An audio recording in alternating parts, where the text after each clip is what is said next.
Hello students, வீடியோக்குள்ள பார்த்த முன்னாடி நம்ம பசங்களுக்கு அதாவது பப்ளிக் எக்ஸாம் ஸ்டூடெண்ட்ஸுக்கு சந்தோஷமான செய்தி கிடைச்சிருப்பா. அது என்னென்னு பார்க்கறதுக்கு முன்னாடி நீங்க நம்ம சேனல் புதுசாக இருந்தால் மறக்காம சப்ஸ்கிரைப் பண்ணுங்க.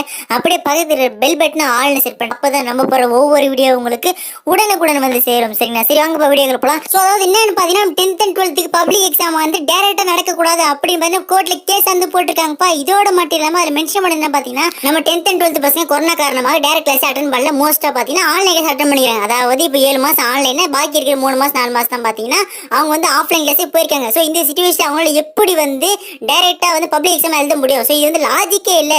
ஸோ இதன் காரணமாக தயவு செஞ்சு அவங்களுக்கு நேரடி தேர்வானதை ரத்து பண்ணிட்டு ஆன்லைன் தேர்வு வைக்கிறது சிறந்த முடிவா இருக்கணும் அப்படின்னு வந்து கேஸ் வந்து போட்டிருக்காங்கப்பா. ஸோ இது வந்து மிகவும் அவசர வழக்காக எடுத்து ஆகணும் அப்படின்னு சொல்லியிருக்காங்க. ஸோ இது வந்து நமக்கு உயர் நீதிமன்றம் பார்த்தீங்கன்னா ஏற்றுக்கொண்டார்கள். ஸோ இது வந்து ரொம்ப இம்பார்ட்டன்டான நியூஸ், வந்து ஃபுல்லாக கேளுங்க. இம்பார்ட்டன்டான நியூஸ்.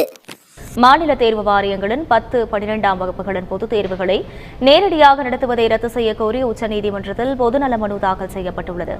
குழந்தை நல ஆர்வலர் அனுபா ஸ்ரீவஸ்தவா சகாய் தாக்கல் செய்த இந்த மனுவை அவசரமாக விசாரிக்க கோரி வழக்கறிஞர் பிரசாந்த் பத்மநாபன் முறையிட்டிருந்தார். இந்த முறையீட்டை பரிசீலித்த உச்சநீதிமன்ற தலைமை நீதிபதி NV ரமணா இந்த மனுவை உச்சநீதிமன்ற நீதிபதி கான்வல்கர் தலைமையிலான அமர்வு முன்பு பட்டியலிட உத்தரவிட்டார்.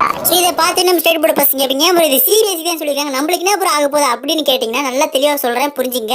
அதாவது இப்போ சிபிஎஸ்சிலும் சொல்லிட்டாங்கன்னா நீங்கள் வந்து ஆன்லைனில் அட்டன் பண்ணீங்க அப்படியாச்சும் அறிவித்து விட்டால் சப்போஸ் நம்ம தமிழகத்திலே நம்ம சார்பாக யாராச்சும் கேஸ் போடுறாங்க. சிபிஎஸ்சி சொல்லிட்டாங்க உங்களுக்கு என்ன, அவங்களும் ஸ்டூடெண்ட்ஸ் இவங்களும் ஸ்டூடெண்ட்ஸ், ஸோ இவங்களுக்கு ஆன்லைனில் வைங்க. ஏன்னா பார்த்தீங்கன்னா உங்களுக்கும் தெரியும்ப்பா, மழைக்காலம் சொல்லிட்டு ஒரு மாதம் லீவு, பொங்கல் லீவு, ஆஃப் வெளியில் 10 நாள் லீவு, அதுக்கப்புறம் இந்த கொரோனான்னு சொல்லிட்டு ஏகப்பட்ட லீவு, அதெல்லாம் பிரிட்ஜி கோர்ஸ்னு சொல்லிட்டு 1 மாதம் போயிடுச்சு. மேக்ஸிமம் பசங்க 2-3 மாதம் படிக்க டைம் இருந்தது.